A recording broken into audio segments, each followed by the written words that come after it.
And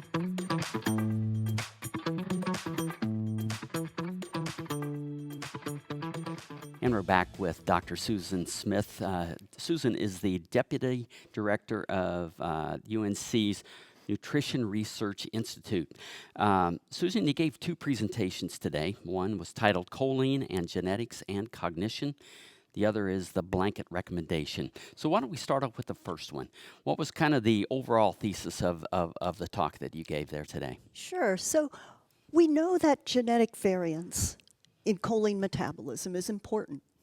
What people don't realize, we talk about genetic variants, and we think these are rare things out there, and most of them, fortunately, are rare. But in nutrition, they're actually fairly common in our population, and they reflect what the geographic location where we involved in and what our dietary practices were in that location. Maybe we were within a group that had a high fish consumption, or maybe we had low access to meats, or maybe high access to milk and meat products.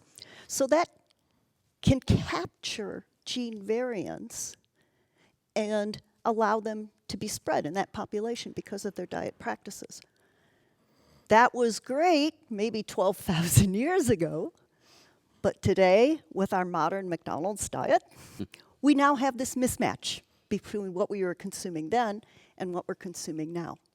So we worry about this a lot because we all carry these variants. They can be anywhere from 1% to 10% to 50% in a population. And we're only just now discovering what these are. And they affect a whole range of risk factors. For example, Alzheimer's disease, or heart disease, maybe risk for kidney failure. So we've all heard about these, but a lot of us don't understand or don't know that they also affect our nutritional needs. So that's the avenue that my work is entering from. And we were looking at choline and asking, are there choline variants that affect how powerful that choline is in treating a disease condition?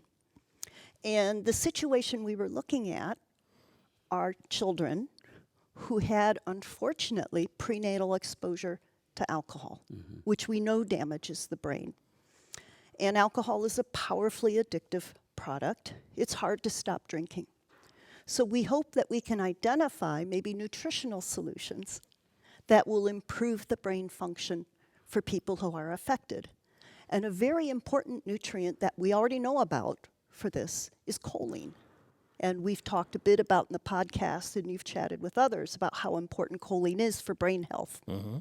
So we asked a little portion of that question and said, in children who have brain damage from alcohol exposure, can we use choline to treat this?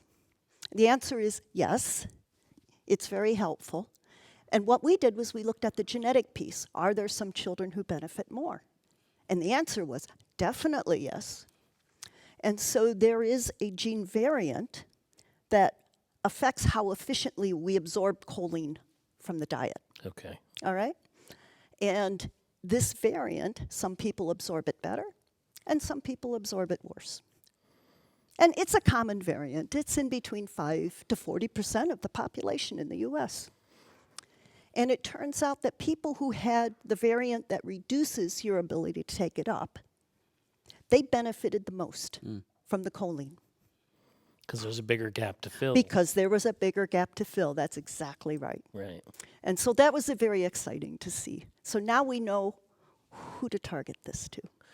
I think what's so encouraging about that to me is, it's hitting it from 2 points. Number one, I think a lot of times people think, well, what you do during pregnancy, it's done. There's nothing you can do. And I think you're giving us hope to say there are things you can do after the baby's born Absolutely. to help improve with brain development, et cetera, and recover from some of those things. But then on the other level, we're going to get more information as time goes on about the specific needs of each person. Yeah. Is that something someone might get from like a 23andMe eventually, or is it specialized now? Possibly. I will tell you that 23andMe is getting most of their information from folks like me. Yeah. Okay. That's good to know. So it's out there, and the information base is growing. I don't think they've got this one yet. Fascinating. Yeah. So the other piece we then looked at in that question was we said, okay, if this gene really helps fill the gap, then the prediction is that people who aren't getting choline will have poorer cognitive function because that gap isn't getting filled. Right. So we went and we looked at that. And to our surprise, that gap exists, but it wasn't just for the alcohol-exposed children. It was for all the children. Ah. All the children.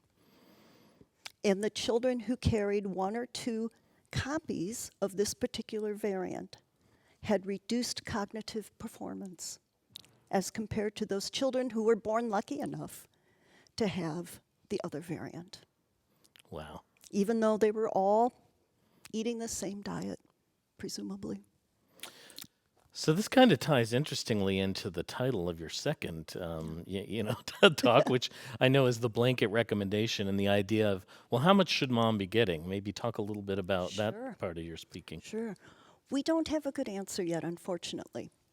But we know that it's very likely that all the moms in this study were not getting enough.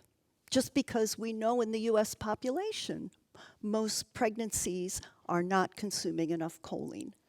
The message hasn't gotten out the way we should. So on average, they're getting maybe 50, 60% of what they really need. So maybe the pregnancies where they have the good, I don't want to call it really a good variant or a bad variant, but the variant that has strong choline uptake, you can muddle through on that, and they're okay. But the pregnancies where they have the allele that, or the variant that isn't so good at absorbing choline, now if you've reduced the intake, that's a double whammy. And maybe those pregnancies would have a much better outcome if those pregnancies were able to hit that requirement and hit that target. And we think that's correct from other studies that have been done in humans showing that when the women consume enough choline to hit that target, that there's significant improvement in the outcomes. So we think some of those pregnancies are probably this variant. This is really fascinating research, and I think for those of us who are in the field and understand a little bit about choline, it's super exciting. One of the challenges we always face is how do you translate this to a message that just everybody can. If you were to run into a mom, for example, walking out of the conference today, and she were to ask you, what do I need to do with choline? Why should I be concerned? What might your few messages be in layman's terms? I mean, the best message is that eating enough choline lets your baby achieve its full potential. That's a great You message. don't want to limit that potential. Yeah, that's good. That's good. I think we had a really interesting talk when we went to the ACOG earlier in the year, and one of the things was, we basically said to our, as the message on our board, we said, imagine a nutrient that could change your baby's life, but 90% of moms aren't getting enough. Yeah. So I think that's really the message we got to get out there. Yeah. I mean, in pregnancy, of course, it's a really hard time because everybody's messaging you, do this, do that, don't do this, don't do that. This is one where it's so simple. Yeah. And it's a huge, if you will, bang for the buck. There's such a large benefit. And the risk from it is very, very, very small. So it's a can't-lose situation. Yeah. It's great to hear. Yeah, Dr. Smith, you're a great ambassador for the cause, and thank you for helping us get the word out there, right? We're doing the best we can, and I'll ask if you will forward this podcast around when it comes out. All Will right. do. Sounds good. Thank you for joining us. Thank you for Thank you inviting so me. much.